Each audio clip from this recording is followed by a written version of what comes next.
행복에 관련된 네. 이야기를 한번 좀 저희가 들어볼 수 있는 분인 것 같아요. 아유, 안녕하세요. 반갑습니다. 아유, 안녕하십니까. 반갑습니다. 안녕하세요. 반갑습니다. 네. 교수님 행복하시죠? 지금 많이 피곤해 보이시는데. 지금 행복에 관해서 지금 얘기하셔야 되는데 지금 교수님 많이 피곤해 보이시는데. 이 정도면 엄청 행복합니다. 아니 지금 교수님이 행복에 대해서 저희에게 얘기를 해주셔야 되는데 교수님이 조금 약간 피곤해 보이셔가지고 이거 행복하신가 지금. 자, 일단 제가 한번 소개를 드릴게요. 우리의 행복은 어디에서 올까? 이 질문을 30년간 연구한 세계적인 행복 심리학자 서은국 교수님이십니다. 반갑습니다, 교수님. 교수님 소개를 좀 해주세요. 저는 연세대학교 심리학과에서 말씀해 주신 대로 행복이라고 하는 것을 아주 오랫동안 공부한 사람이에요. 제 첫인상 가지고는 맞추기 되게 어려우실 텐데 어쨌든 제 반평생 행복이라고 하는 주제를 가지고 공부를 했습니다. 아, 그렇습니까? 아니 이게 이제 뭔가 사실 행복을 오랫동안 연구하신다고 하면은 왠지 저희 그 선입견일 수 있어요. 뭔가 환한 미소, 긍정적인 에너지, 그리고 의상도 지금보다는 훨씬 밝은 네. 뭔가 이런 느낌. 저희가 그려는 이미지가 있는데 교수님이 원래 재미는 반전이 있어요. 그래서 재미는 있어요. 아니 그거는 확실해. 아니 그 여러 분야 중에 행복에 이렇게 관심을 갖게 된 계기가 있으십니까, 교수님은? 계기라기보다는 타이밍이에요. 제가 이 심리학에서도요. 이 행복이라고 하는 주제가 의외로 거기에 대한 연구를 시작한 지가 그렇게 오래되지 않아요. 네. 심리학이라고 하는 분야는 오랜 시간 동안 주로 인간의 부정적인 경험에 초점을 뒀어요. 네. 불안, 스트레스 이런 거를 어떻게 없앨 수 있을까? 심리학자들도 많은 일반인과 마찬가지로 뭔가 잘못된 가정을 가지고 있었는데 그게 뭐였냐면 행복은 별게 아니라 인간의 이런 불행한 상태가 없어지면 보너스처럼 생기는 거야. 이렇게 생각을 했어요. 근데 잠깐만요. 손을 들고 이게 지금 우리가 좀 잘못됐다라는 것을 주장하신 분이 이제 에드 디너라고 하는 분이신데 쉽게 비유를 하자면 이런 겁니다. 에어컨이 이런 더운 여름날 우리의 온도를 낮춰주고 시원하게 해주잖아요. 그런데 겨울에 추울 때 따뜻해지고 싶은데 에어컨을 끈다고 따뜻해지질 않잖아요. 에어컨이 아니라 겨울에 필요한 것은 난방기구예요. 그렇죠. 열을 올리는 것과 식히는 것은 다른 기제인데 우린 그게 같다라고 생각했어요. 그래서 행복은 걱정이 없고 불행하지 않은 것이 아니라 즐거움, 유무가 중요한 것이지 걱정이 없고 스트레스가 없는 것 이게 행복이라고 보기엔 좀 불충분해요. 그러니까 불행을 없앤다고 행복이 커지는 것이 아니고 조금 관련이 있지만 근본적인 지금 근본적인 포인트가 예. 아니다. 예. 누구나 하루하루 좀 행복하게 살고 싶어. 그냥 평범하게 행복하게. 늘상 우리가 말을 하지만 도대체 어떻게 해야 행복한 삶을 살 수 있을지 한번 교수님께 한번 여쭤보도록 하겠습니다. 저는 뭐 그런 사람마다 그 답은 다 다르다고 생각해요. 그죠. 그래서 같을 수 없죠. 그럼 핵심은 뭐냐면 우리가 주관적으로 내 개인적으로 느끼는 신체적, 정신적 즐거움의 합이에요. 내가 그걸 어디서 무엇을 하면서 느끼던 간에 이것이 자주 느끼는 사람이 행복한 사람이고 그렇지 않은 사람은 상대적으로 좀 덜 행복한 사람이죠. 행복의 조셉은 행복이 뭐라고 생각하세요? 저는 요즘에 제가 많이 스스로에게 던지는 메시지가 마음먹기 나름이라고 항상 생각을 하기 때문에 내 스스로가 행복하다고 선언을 해야 행복하다라고 저는 좀 생각을 하는 편입니다. 네. 뭐 맞는 얘기예요. 마음먹기 나름이다.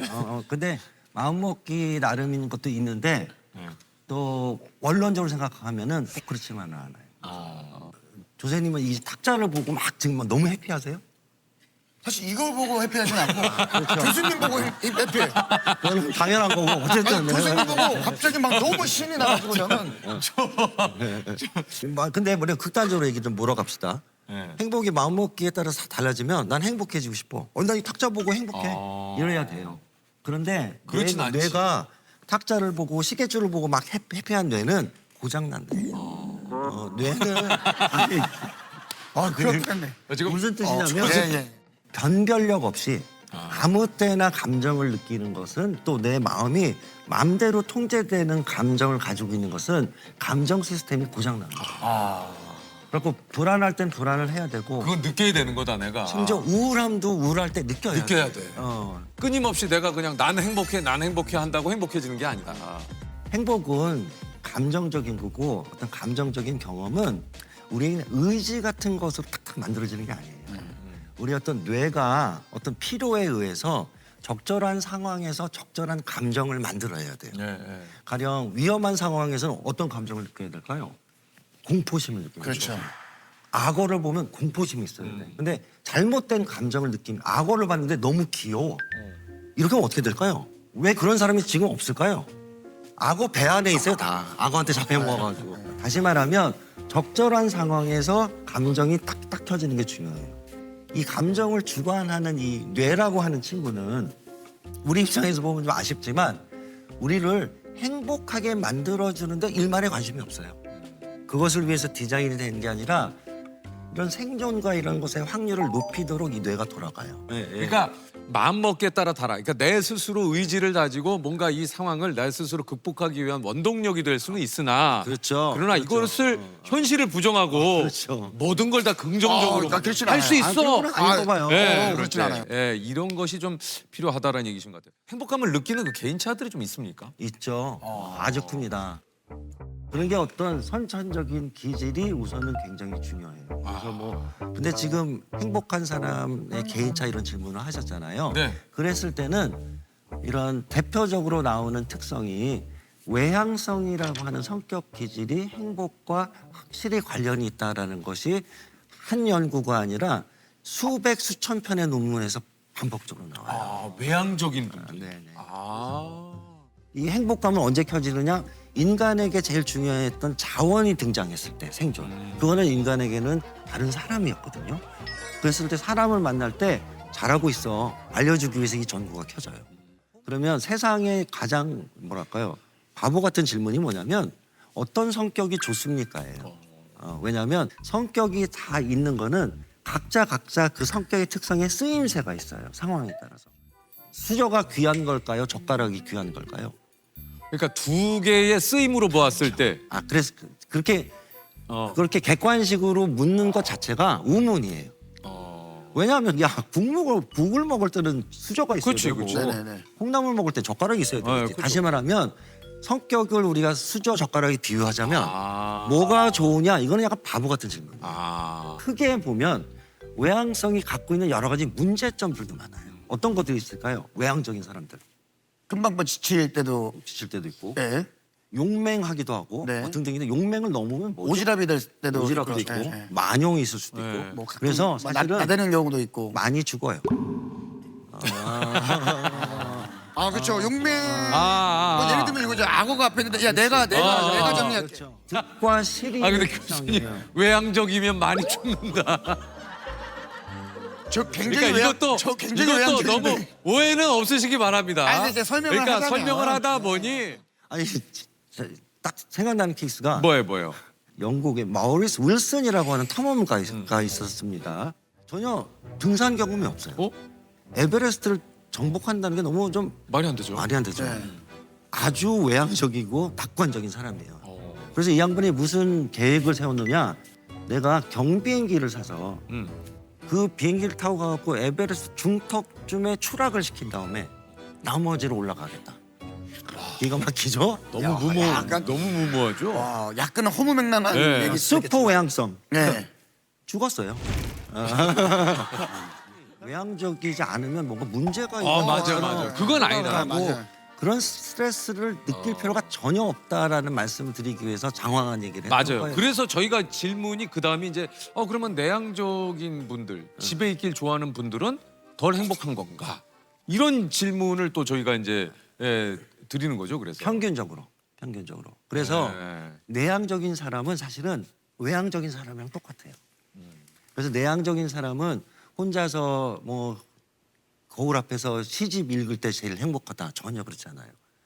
최근 연구를 보면 흥미롭게도 나 혼자 할 때 있는 즐거움이 누구와 할 때 뭔가 증가하는 폭의 정도가 내향적인 사람일수록 더 커요. 누구랑 뭘 할. 아. 다시 말하면 어쩌면 외향적인 사람보다 사람이랑 뭔가 즐거움을 교류하는 것을 더 뭐랄까 만끽하는 거는 내향적인 사람. 근데 이게 특이하네. 왜냐면 또 요즘 그런 얘기 하시는 분 많잖아요. 난 혼자 있을 때가 제일 좋아. 혼자 있을 때가 제일 행복해. 아무것도 신경 안 써도 되잖아. 예를 들면 이런 얘기 좀 많이 하시거든요. 내향적인 사람의 특성이 자꾸 나오는 것 중에 하나가 이 잠재적인 부정적인 부분을 너무 과도하게 예상을 해요. 이번 새로운 모임에 가면 어색함도 있잖아요. 맞아요. 근데 그 부분이 막상 가면 별거 아니야. 맞아요. 그죠? 막상 가면은 또 잘 있어. 인간에게 제일 재미난 자극이 뭐냐면 다른 인간이에요. 그래서 외향적인 분들은 이 약간 결핍된 자극의 양을 채우기 위해서 가장 주변에 있는 재미난 자극인 사람을 계속 찾는 거예요. 외향적인 친구가 뭐 밥 먹자 잘 있니 그러면 너무 고마워하지 마세요. 왜냐하면 나를 꼭 좋아해서가 아니라 이용당하는 거예요. 근데 자기의 어떤 자극 하마 같은 것이 외향적인 사람인데 어쨌든 그러니까 교수님이 얘기하시는 의도는 뭔지 알겠까?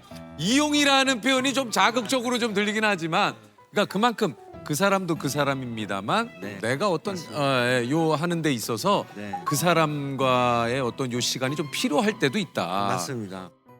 이게 이제 매년 유엔에서 발표하는 세계 행복 보고서라는 게 있어요. 올해 143개국 국가 중에 핀란드가 7년 연속 1위, 2위는 덴마크고 3위가 아이슬란드. 한국은 52위를 기록을 했다고 하는데 왜일까요? 이렇게 그 핀란드 국민 여러분들이 이렇게 느끼는 행복감이 높은 이유가. 이 지금 말씀하신 핀란드나 덴마크나 이런 국가들이 스칸디나비아 북쪽 국가들이잖아요. 가장 두드러지게 나타나는 것 특성 중에 하나가 이런 국가들이 전 세계에서 가장 개인주의적인 철학이 어떤 강한 나라예요. 근데 이 개인주의라고 하는 거는 우리가 자칫 잘못 생각하면 자기 것만 챙기는 어떤 이기주의랑 혼돈할 수가 있는데 그게 아니라 개인주의는 뭐냐면 어떤 틀에다가 가둬가지고 이게 옳건 너희 건 다 틀렸어 이렇게 하는 게 아니라 너 각자의 생각이나 가치나 이런 것들을 철학을 존중하는 어떤 포용성을 얘기하는 것이거든요. 네. 근데 그렇지가 않고 야 인생은 일로 가는 거야. 이게 정답이야를 정해주고 이런 개인적인 취향은 다 자꾸 쓸어가지고 한 방향으로 몬다. 너무 지배하는 사회에서는 자유도가 있기가 좀 네. 어렵고 그러면서 집단주의적 가치가 조금 너무 과한 지역이 한국, 일본, 싱가포르 같은 지역이에요. 그래서 이 지역들의 공통점이 행복감은 좀 낮은 국가들이에요. 맞아요. 이게 그러니까 대를 위해 소를 희생한다. 맞아요. 이게 우리가 지금까지 좀 배워왔고 많이 들었던 사실 이야기들이. 틈이 날 때마다 그 스칸디나비아 분들에게 던진 질문이 있어요. 뭐예요? 뭐냐면 당신들은 일상에서 제일 비호감으로 생각하는 사람은 어떤 사람이냐? 궁금하네요. 그죠? 그랬을 때 다른 사람의 삶을 평가하는 사람. 당신이나 잘 살고 어떻게 그걸 감히 평가하느냐? 뭐가 좋고 나쁘다가 다 그냥 틀릴 뿐이지 그걸 평가할 일이 아니야. 제일 싫어요. 그런데 어떻게 생각하면 이런 집단주의적 사회에서는 늘상 평가를 받는. 늘 평가를 받죠. 평가받는 건 문제가 아니라 나도 모르게 계속해요. 사회 비교. 이게 행복을 갉아먹는 대표적인 경험이에요. 그죠? 한국 사회도 그렇고 그죠? 그런데 그렇죠. 어쩌면 안타깝게도 우리 한국 사회 같은 현실에서는 뭔가 약간 교과서적인 그림이 있어요. 행복하기 위해서는 이러이러한 것들을 갖춰야 되고 저런 거는 그 약간 행복이라고 보기 어렵다. 근데 이런 어떤 논리에 휘말리기 시작하면 행복해지기가 굉장히 어렵습니다. 사회적 비교에 가장 뭐 적나라한 어떤 쟁탈전이 이루어지는 게 SNS거든요. 그렇죠. 맞아요. 또 이런 연구도 있습니다. 애당초 어떤 사람들이 SNS를 많이 하느냐, 행복감이 낮은 사람들이 SNS를 많이 해요. 그래서 어떤 그 결핍을 몇 개 뭐 이런 걸 가지고 자꾸 채우려고 하는데 그게 나쁜 건 아닌데 그런 것에서 임시 처방일 수는 있어도 장기적으로는 권장되는 나쁜 것은 아닌 것 같아요. 네. 그렇다면 일상에서의 우리가 행복감을 좀 이렇게 높이기 위한 그러니까 방법은 좀 뭐가 있을까요? 뭐 적절한지 모르겠습니다만 생각한 비유가 행복 압정을 만약에 일상에 깔아놔야 돼요. 무슨 소리냐면 우리 집에다가 압정을 한 박스 깔아놨다고 찔릴 칩시다. 확률이 높죠. 그럼요. 가족들이 비명 소리가 맨날 들릴 거 아니에요. 그거는 비명을 지르려고 해서가 아니라 그냥 자연스러운 반응이잖아요. 그랬을 때 비명이 아니라 어떤 즐거움을 유발하는 압정과 같은 것들을 많이 발견을 해서 일상에 깔아놓는 게 굉장히 중요해요. 그 압정 중에 제일 중요한 거는 사람이에요. 좋은 사람. 사람과의 미묘한 관계인데 최근 연구들을 보면 의외로 우리가 절친이나 이런 사람들은 아니지만 일상에서 마주치는 전철에서 보고 편의점에서 가면 맨날 보는 종업원 이런 분들과의 미묘한 어떤 사회적 경험의 합이 그 사람의 행복감에 굉장히 중요한 영향을 미친다는 있어요. 게 요새 논문들이 막 쏟아져 나와요. 있어요. 제가 행복은 즐거움의 강도가 아니라 빈도다. 특히 한국 사회는 우리는 어릴 때부터 너무 인생이 뭔가 좋은 일이 있으면 바뀌는 인생이 한 방이라고 생각하는 것 같아요. 인생은 어떤 한 컷 사진이 아니에요. 장원 급제 하는 날 그 화려함이 인생을 정의하는 게 아니라 그 이후에 수많은 날들의 누적 이런 것들이 이제 굉장히 중요한데 얼마나 자주 즐거움 같은 것들을 느끼느냐라는 빈도가 훨씬 행복에 있어서는 중요해요. 결국 나에게 즐거움을 주고 의미가 있는 게 뭐냐를 발견하는 것이 자기에게 줄 수 있는 굉장히 중요한 자산이자 선물이에요.